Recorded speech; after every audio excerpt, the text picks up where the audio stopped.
Hello, Oak Bloke here, and going to be covering Santa Cruz silver.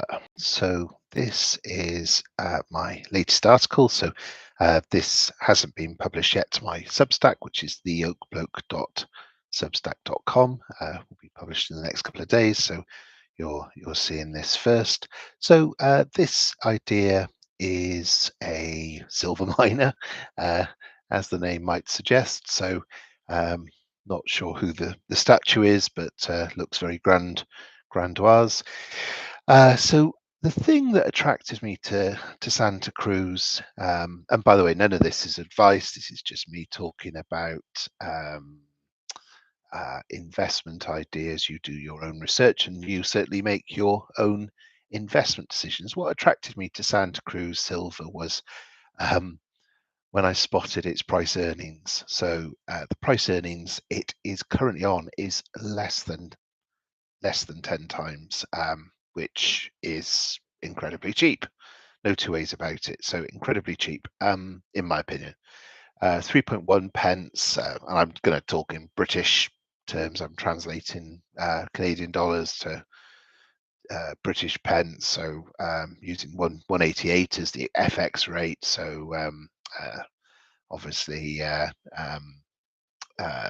this is aimed generally at a British audience or predominantly British audience. If you're Canadian or American, and you're very welcome to watch these. But yeah, just trying to make it meaningful back into GBP currency. Anyway, 3.1 pence on a share costing £1.15, so it's 216 Canadian. And actually, when you go and look at its past share price, I mean, it's not 10 times, it's 2 times earnings. So until 3-4 months ago, it was trading at a fifth of what it's trading at today. So it's gone up a lot. And of course, when things go up a lot, there's two ways of looking at that. You can look at it positively and say, well, great, I'm buying a momentum stock where it has a strong momentum and people are buying into it.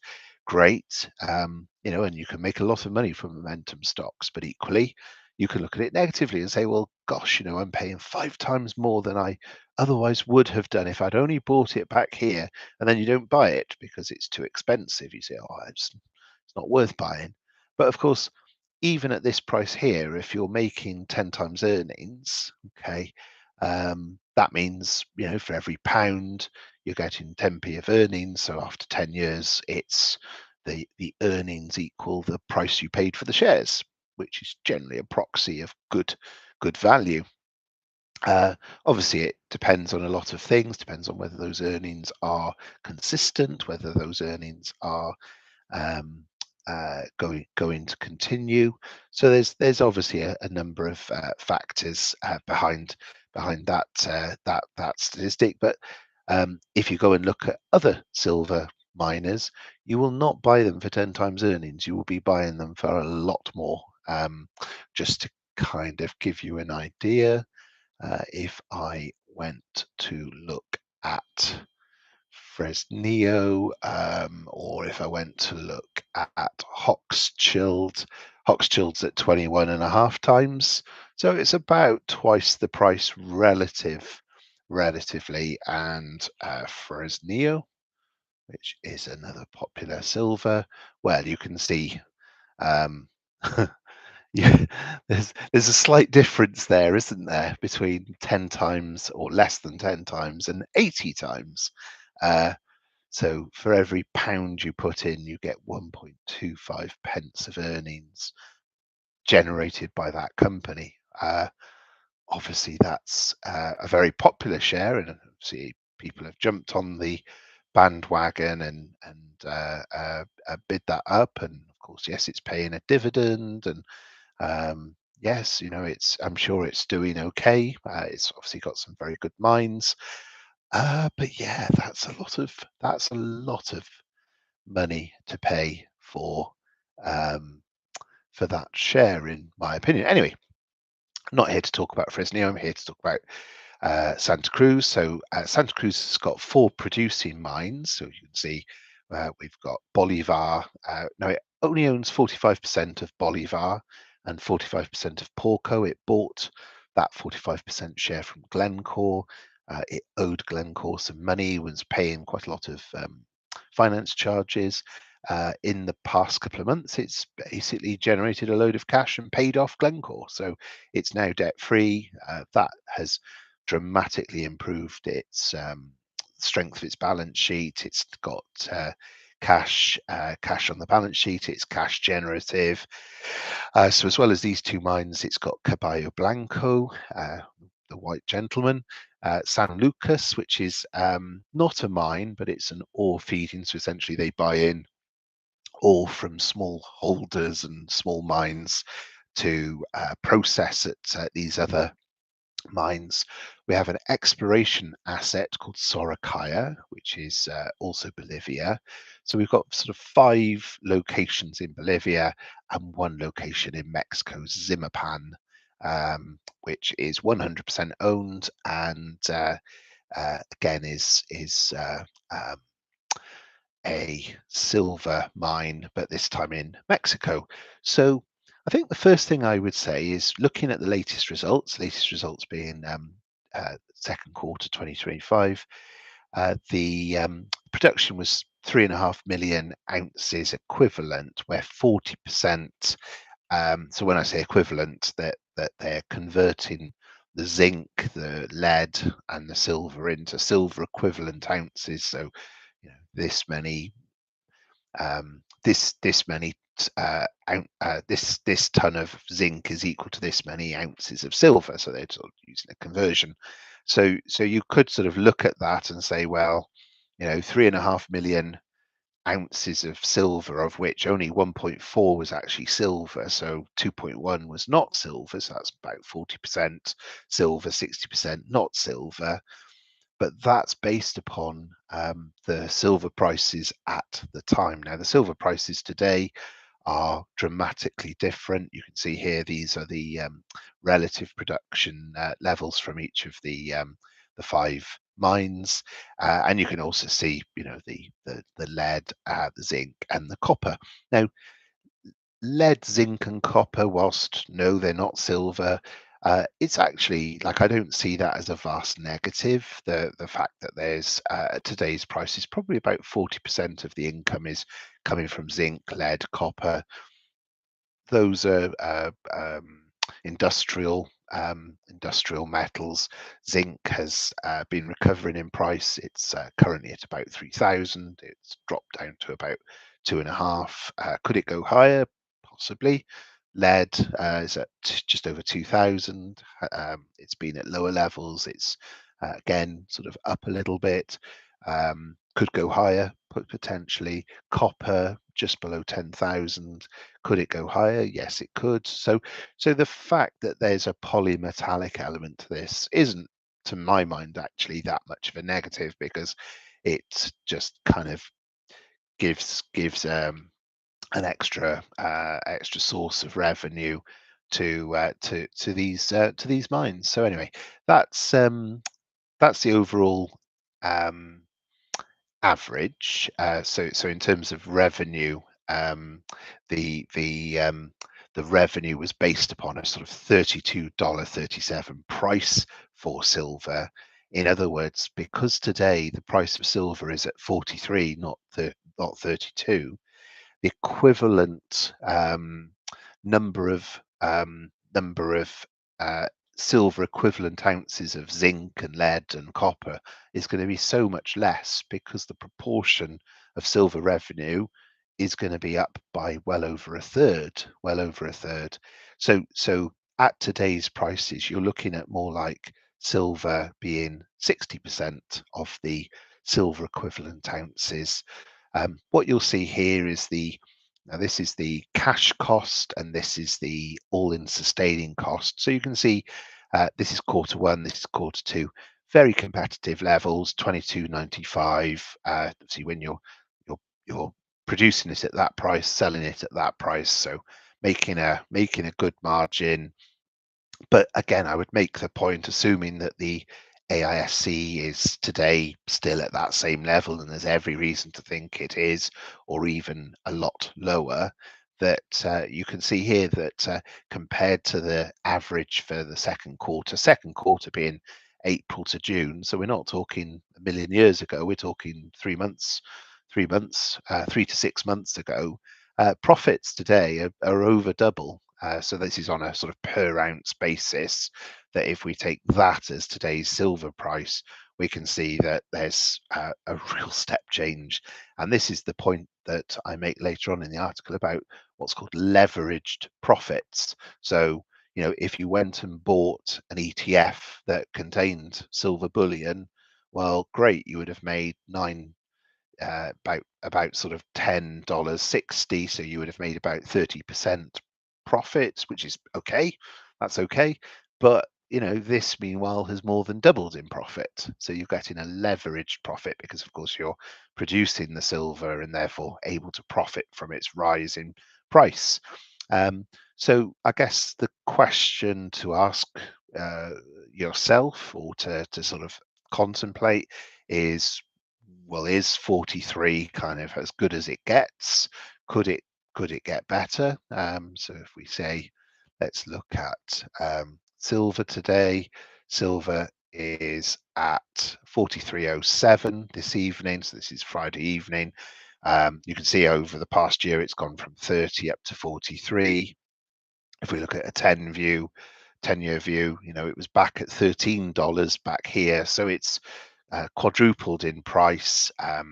You'll see that there's reasons why silver is up. Strong demand from solar, electric vehicles, electronics, combined with supply constraints, continues to lend support to silver. Now, just in the same way that the mines at Santa Cruz are lead and copper and zinc, if silver shoots up in price, it's not necessarily the case. Now, in Santa Cruz's case, it's 60% silver, or, well, was 40, now 60.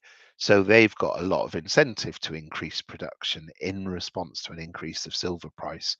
But you think of a different mine, or a different company where the zinc is maybe 80% or 90% or 95%. And that's true of many companies, or maybe not zinc, but copper. So I'd say some of the largest copper mines in the world are producing byproducts of silver. The point is that if silver massively increases in price, will that increase the amount of production that they're motivated to produce? Probably not, because silver might be 1% or 2% or 3% of their revenue. So the fact that silver has, let's say, quadrupled and it's now 4% of revenue instead of 1% of revenue, well, they're not really going to care. It's not really going to make much odds to them.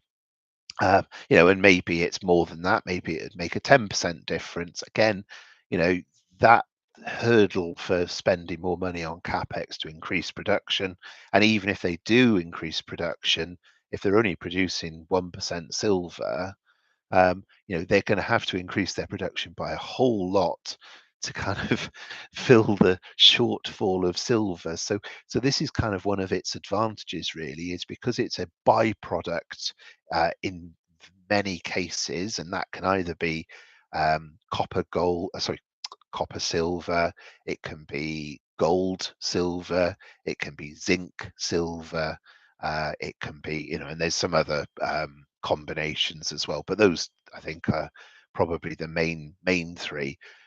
Very few mines that are specifically silver. In fact, it's almost unheard of that you would always have a polymetallic meaning lots of metals, so multiple metals that they mine.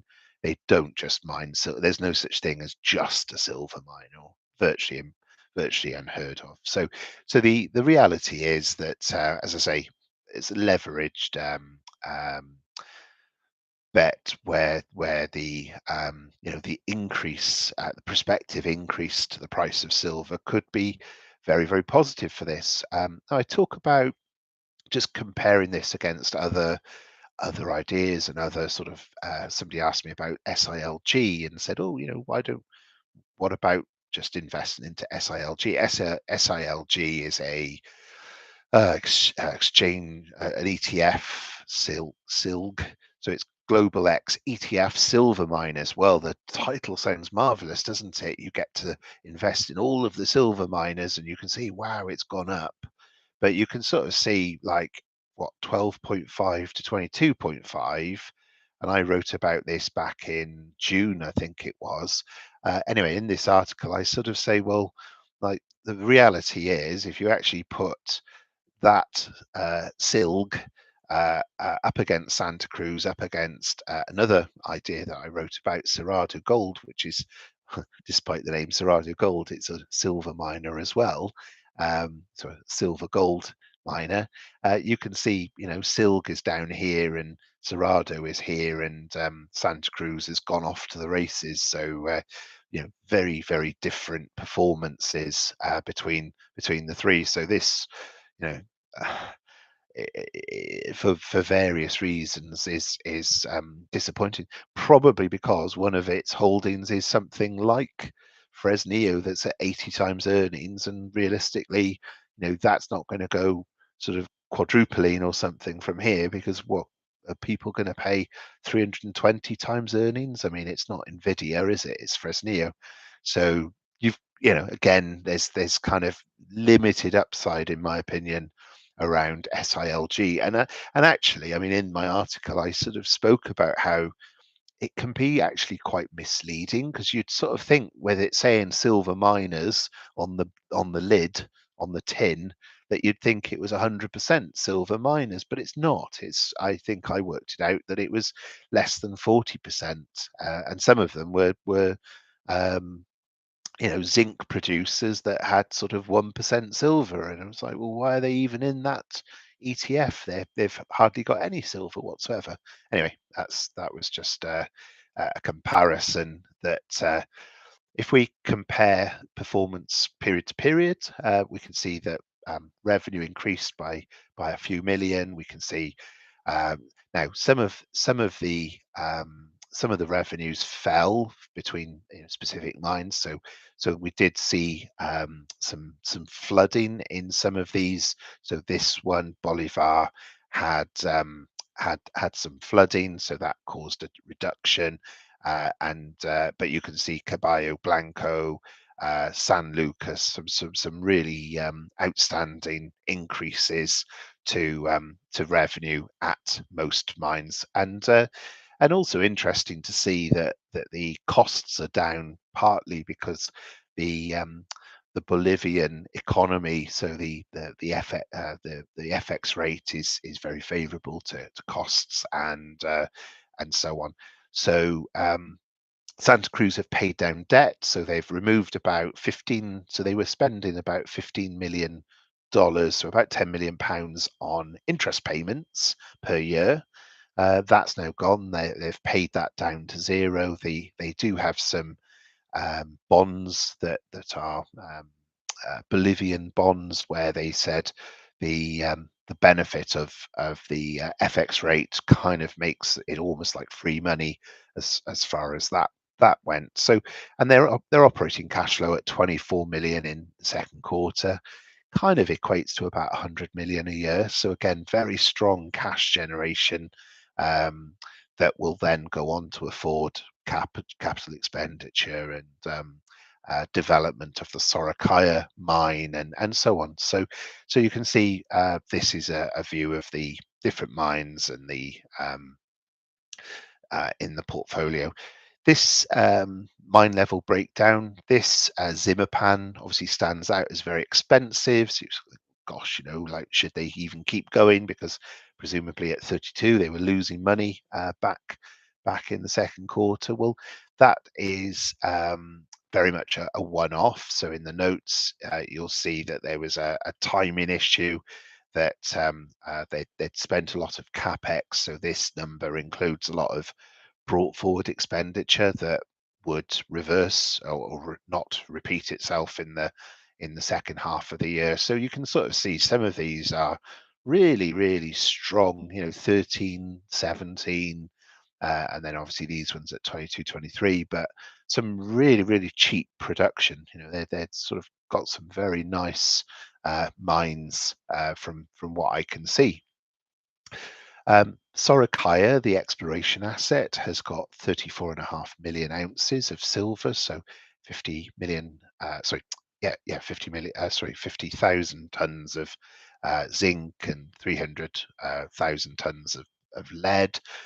So this is an interesting asset. I mean, if you take the headline numbers, that kind of looks at equivalent to about two billion, uh, 1.8 billion of revenue, prospective revenue less costs. So that's an asset that's under development.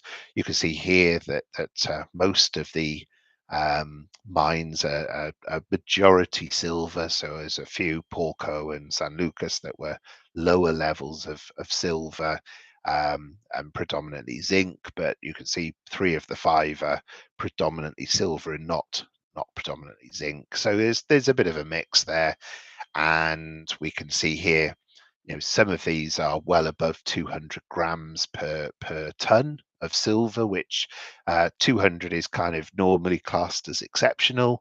So they've got 2 out of the 5 that are exceptional, and the Sorokaya that's under development is a third one. So you've got kind of prospectively 3 exceptional mines within this portfolio, which is why they're able to produce at low costs of $22 per ounce. I mean, if their levels of silver per ton were not as good as this, they wouldn't have a hope. I mean, comparing it to Hochschild, you can see it compares very favorably. So it's cheaper to produce. It's a quarter of the price. It's the reserves. You know, these guys have got 17.6 billion versus 26.8. That's just the current numbers. The EBITDA, I mean, about a third of Hochschild, but you know, not a third of the price. The net profit the same, so 23 versus 71, and these are just based on latest numbers. And I suppose, you know, Hochschild have kind of had a few problems with its Argentina. Is it Argentina? No, sorry, Brazil. Its Brazil mine, Mara Rosa, has I think had to slash its forecast of production of gold, which you know, it's terrible timing when gold is at a elevated level, but that's what's happened.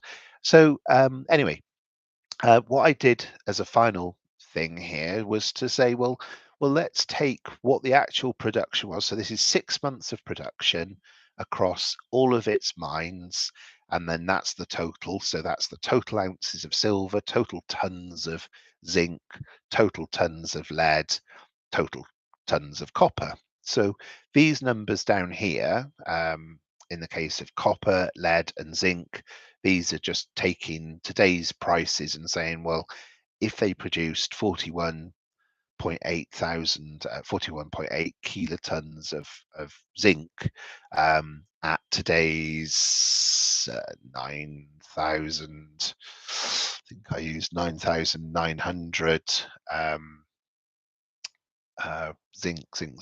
zinc. You are in here somewhere. There he is there. Sorry, yeah, 2,900 was what I meant to say. 2,900. That you kind of get to that number there. If we take that at today's $43, we get to that number there. So if we add all of that revenue together, we get to 265 million for 6 months. If I use the 2295 AISC number, we get to 102 million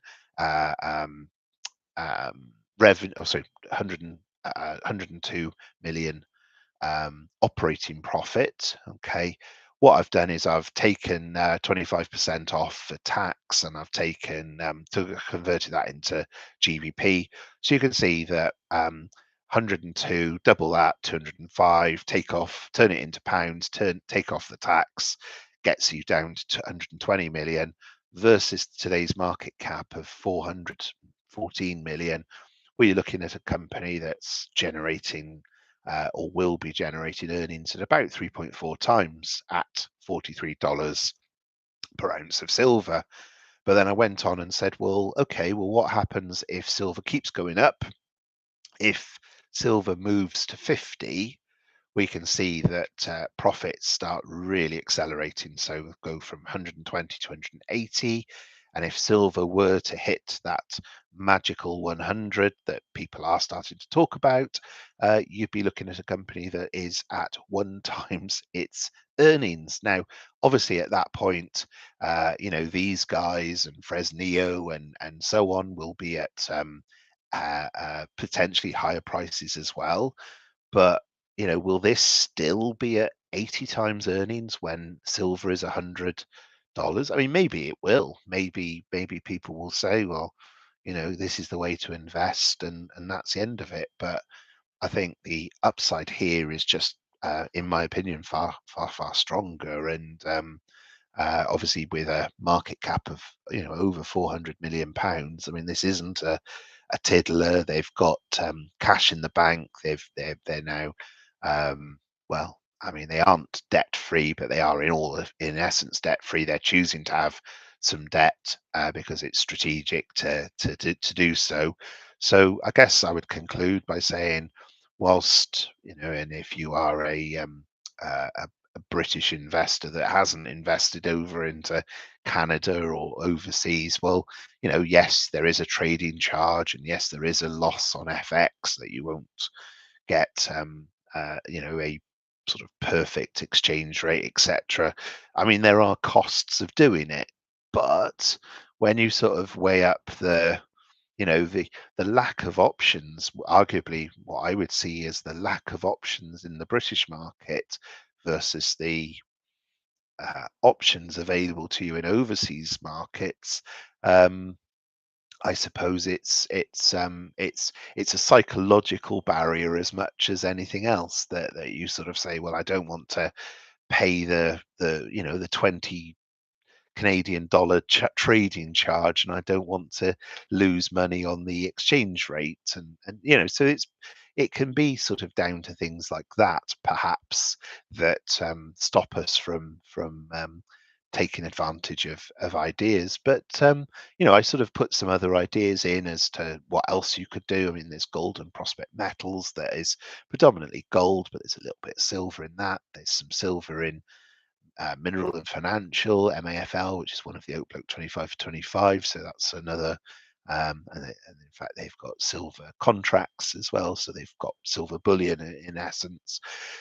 But also a share in Cerrado, which they own Cerrado directly, and then they've got a project that they joint own with Cerrado and with the Portuguese government that contains a lot of silver. So there's kind of a couple of different ways to take advantage of silver's potential price rise or continuing price rise, because I suppose all we're saying here is, well, if it just carries on doing what it's been doing thus far, I mean, is this going to stop? Is this going to reverse? Is this going to slow down? I mean, when you consider that compared with, so if we add in gold, I mean, we can see the two are sort of pretty much in lockstep. Obviously, here they weren't, but now they appear to be pretty closely aligned to one another. If we look at that over 10 years, I mean, what we can see is silver is accelerating a bit faster than gold. I mean, if you look at it over, well, yes and no. I mean, here, so back 10 years ago, gold was at 1467, and this was at $11, 11.80. So here we are, sort of 10 years later.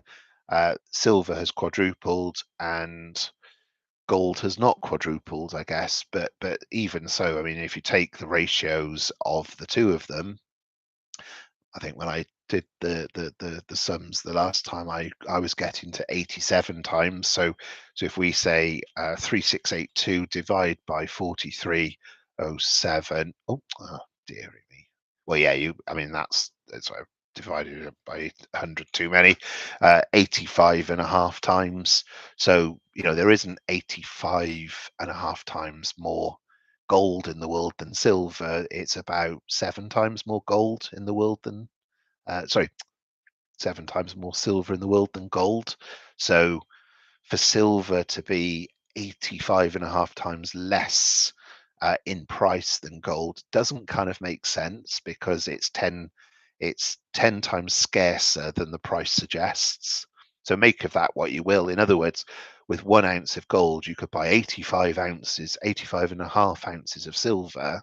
And if you kept doing that, you would essentially run out of silver to acquire, um, like 10 times faster than you would run out of gold to sell, if that makes sense. So by the time you'd sold 10% of the world's gold, you would have bought the entire world's silver, and you'd still have 90% of gold left, but no silver, because you'd have bought it all. It would have all been removed from the world.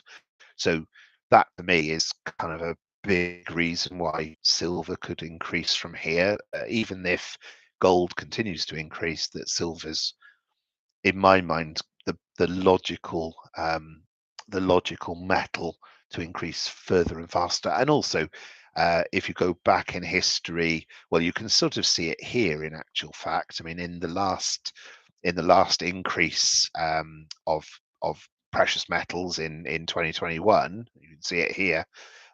What happened with silver? It kind of followed gold pretty closely. I mean, it sort of, well, gold outpaced it, really. You can see here it fell and fell lower than gold, but then all of a sudden, towards just before gold sort of drops away and falls in price, you can see silver has shot up. So silver shooting up happens at the end of a gold bull run, historically. So even if we say nothing else, then it will continue to track gold up, but at some point it will ratchet upwards in price by a vast amount, as we see it doing here. And if you went back in history, in other occasions as well, you can see that the increases are far more spiky. Well, including this one now, really. I mean, you look, gold has sort of made it up into the 3600s, whereas this has from this point here, for example, gold's gone 10% from 33 to 36, whereas here it's gone from 33 to 43. Yeah, so 1/3 versus 10%, 3 times faster. 3 times faster. So yeah, look, that kind of concludes this article. As I say, this will be published in the next couple of days. And yeah, I think um, it's an interesting stock, which, as I say, the fact that you can buy it at sort of 10 times price earnings when other things are at 80 times price earnings, it's one of those things where you just sort of think, well, how's that possible? But that was what attracted me to it. And the more I kind of deep dived into the numbers, the more I ended up liking it. Anyway, that's enough from me. Oak Bloke signing off, saying cheerio for now. Cheerio.